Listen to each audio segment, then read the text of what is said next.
What darkness could fester behind that familiar smile you've trusted for years? Look at your spouse right now. Really look. That face you've trusted for 15 years. Those eyes that remember your anniversary. The way they perfectly recall how you take your coffee. Now ask yourself something that'll make your stomach drop. What if that's not actually a human being? Not in some metaphorical people change nonsense.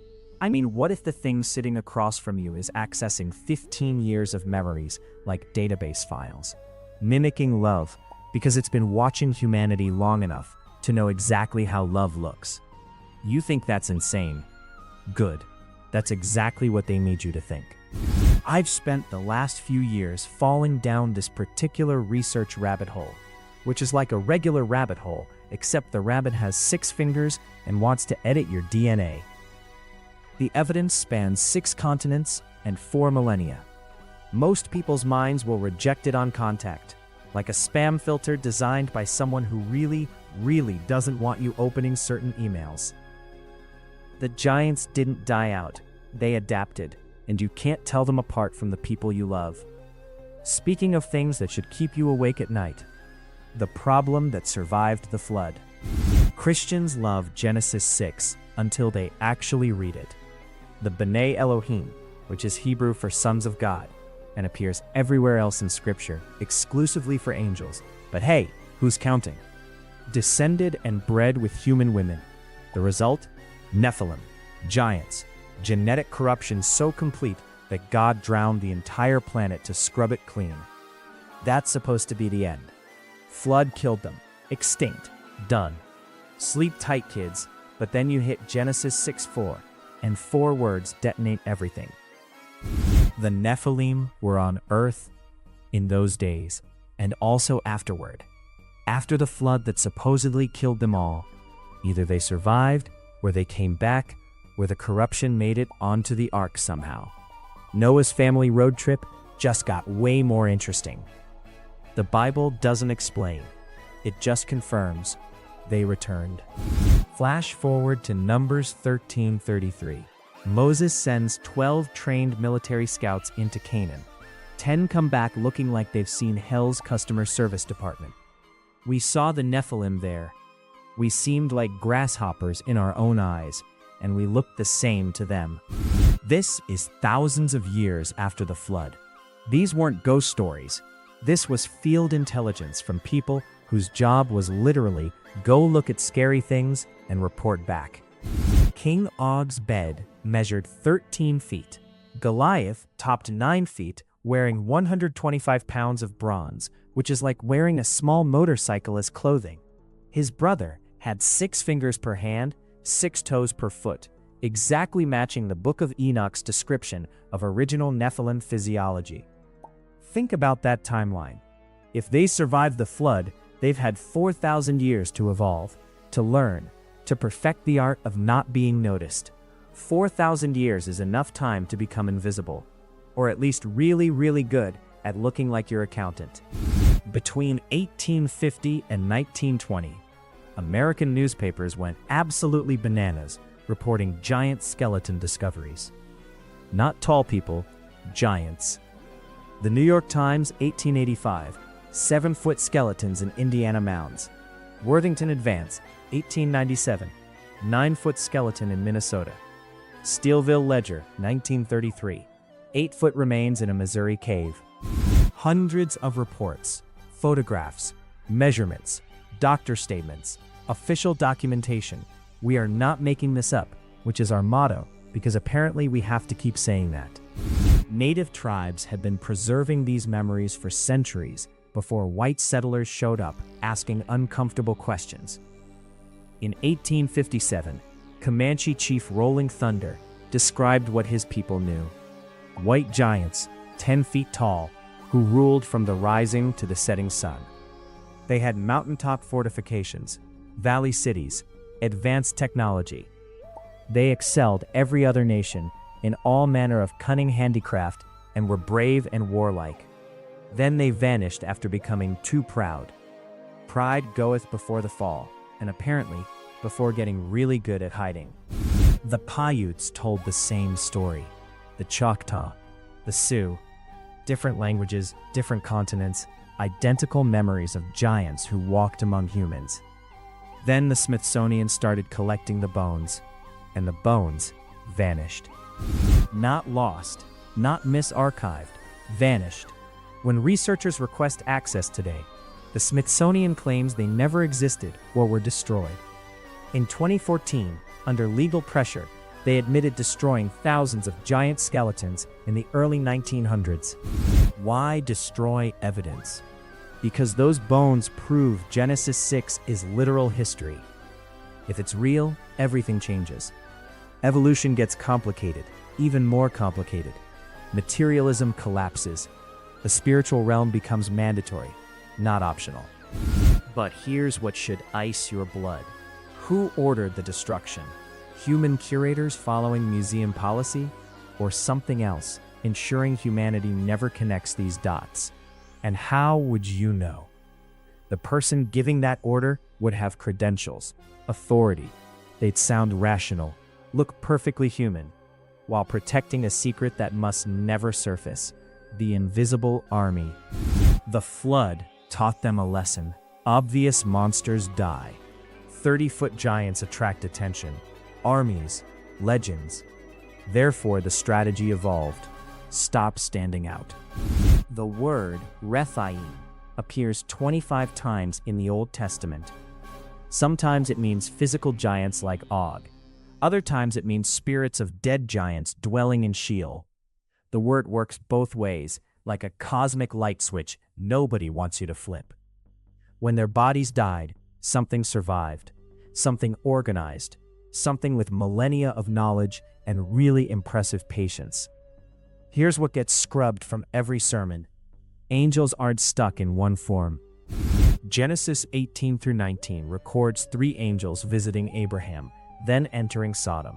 They appeared as men, not glowing wings, men, so convincingly human that the men of Sodom wanted to rape them, which says disturbing things about ancient Sodom's dating scene.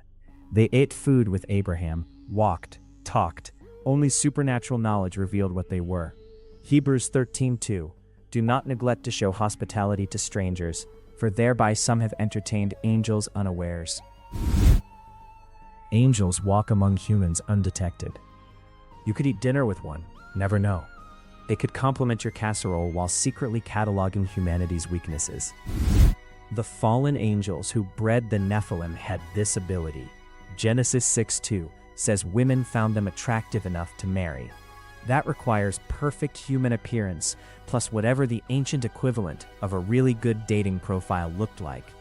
Therefore, their offspring inherited more than size. They inherited something worse, the ability to look like us. 2 Corinthians 11:14. Satan himself masquerades as an angel of light. The Greek word metaschematizo means to transform appearance, to disguise, not symbolically, literally. If Satan can masquerade as something he's not, his servants inherited it like a really terrible family trait. Medieval grimoires explain the mechanism. Glamour. Not metaphorical transformation, actual perception alteration. Glamour doesn't change your form. It changes what observers see. Normal face, ordinary height, your spouse's eyes, your pastor's smile, your daughter's laugh. The true form stays hidden beneath perception, like a cosmic Instagram filter that actually works. Your helpful coworker and other suspicious characters. Hello out there in internet land. I'm Lily, the editor at The Wise Wolf, and I just wanted to steal a moment of your time to urge you to subscribe to our god-awful channel. Otherwise, my professor is going to press charges for breaking into his office to shoot this clip. Thanks. Bye now. Your helpful coworker who never forgets anything. Your child's doctor who's unnaturally good with kids. That politician who always says what people want to hear. Any could be masked. All could be. You'd never know. They'd have perfect memory of 20 years because they're accessing it like files. They'd know your father died in 2015. They'd remember helping you move. That embarrassing thing nobody mentions. If they're part of something spanning millennia, Your personal history is just data points in a very large spreadsheet. Jesus tells the parable in Matthew 13, verses 24 through 30, about wheat and tares growing together. The Greek word zizania means darnel grass. Darnel looks identical to wheat until harvest. You cannot tell them apart. Perfect imposter plant that drinks the same water, gets the same sunlight, appears indistinguishable until final separation. Early church fathers understood. Jesus described a bloodline that looks human, grows alongside humanity, stays indistinguishable until God himself separates them at the end. The Nephilim line hidden by glamour, living in plain sight, shopping at your grocery store, complaining about gas prices. God explicitly commanded both grow together until harvest. Why permit this?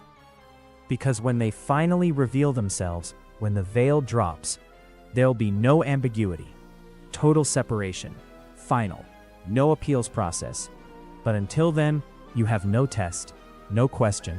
They could be your best friend, could be in bed next to you right now, dreaming electric sheep dreams, building the control grid. Watch what they're building. International banking systems merging into networks monitoring every transaction because apparently privacy is so 20th century. Governments synchronizing through the UN, World Economic Forum, IMF. CERN building bigger colliders, trying to punch holes between dimensions like cosmic vandals. CRISPR gene editing, rewriting human DNA. The boundaries God established between species, erased. Transhumanism sells it as helping paralyzed people walk, curing disease. Look deeper. Neuralink connecting brains to computers. Synthetic biology creating organisms that never existed. AI approaching superintelligence. It's all converging toward one endpoint, erasing God's image from humanity. Genesis 6 with venture capital funding. He, Zhang Kuai, created the first gene-edited babies in 2018. Twin girls, DNA altered. The technology exists. The genie's out. Only question, how widely deployed in secret? Who's directing it? And do they file it under medical research or species modification project? We applaud it, fund it, demand it, packaged as progress. But who decided we needed this? Who benefits when humans stop being fully human? When God's image gets corrupted at the genetic level? When people become something smarter, stronger, healthier, but can no longer be redeemed because they're not made in His image? This consolidation isn't random. It's building toward Revelation's mark of the beast, a system where no one buys or sells without a mark on hand or forehead. Sounded insane in the first century. Sounds like Tuesday in 2024. Digital currencies that can be programmed. Social credit scores. Biometric identification. Surveillance tracking your face, voice, location, purchases, beliefs, and probably your preference in pizza toppings. All infrastructure needed to control or eliminate anyone refusing compliance. The underground giants. Multiple researchers report something disturbing. Giants exist right now. Underground installations, suspended animation, enormous caverns, cryogenic chambers using technology not in public research. Bodies in stasis, some 15 feet or more, hidden beneath our feet like the world's worst basement storage problem. Frozen, waiting. For what? The signal? The alarm clock? The cosmic bat signal? Who's guarding them? Human soldiers? Or something ensuring the secret stays buried until unveiling time? Speaking of things that make you question reality, the Vatican knows something. In 2010, they installed a telescope in Arizona, named it Lucifer. Actual acronym, Large Binocular Telescope Near-Infrared Utility, with camera and integral field unit for extragalactic research. Someone approved that name. Someone at the highest levels looked at it and said, yes, let's definitely call our space telescope Lucifer, because that won't raise any questions. What are they watching for? And why does the Pope need a telescope named after the devil to do it? In 2016, Pope Francis made an unexplained trip to Antarctica. Same year, Barack Obama visited. Russian Patriarch Kirill visited. John Kerry flew there on election day, instead of attending results. Multiple world leaders and religious figures suddenly developing urgent business in Earth's most remote continent within months of each other. Official explanation: climate research. Diplomatic missions. Does that sound right? Or does it sound like the cover story you give when you can't tell the public what you actually found under the ice?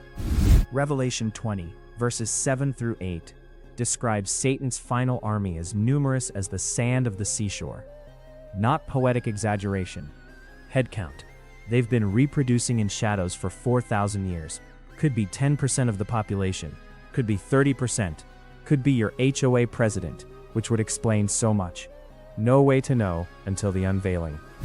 The Greek word for apocalypse is apocalypsis, not destruction. Unveiling, removal of covering, so hidden things become visible. When it happens, when deception's full scope becomes visible, it won't be ambiguous. No debate about Nephilim existence. No arguing about giants. No dismissing ancient texts as mythology. Undeniable, visible. But here's the thing that should actually comfort you. If anything about this situation can be called comforting, which is debatable, this is all predicted, planned for. God's been watching them gather, letting them think they're winning. Scripture calls it the final battle. Final means last. No do-overs, no appeals, no escape. The waiting's almost over. Rules are changing. Masks are coming off. This is an official White House photo. Why do the Bidens look like giants? How do you spot them? Watch for perfection. Nobody's perfect, but some are too perfect. Never forget. Always say exactly right things. Always 3 steps ahead. Empathy feels calculated, not felt. Emotions seem performed, not experienced.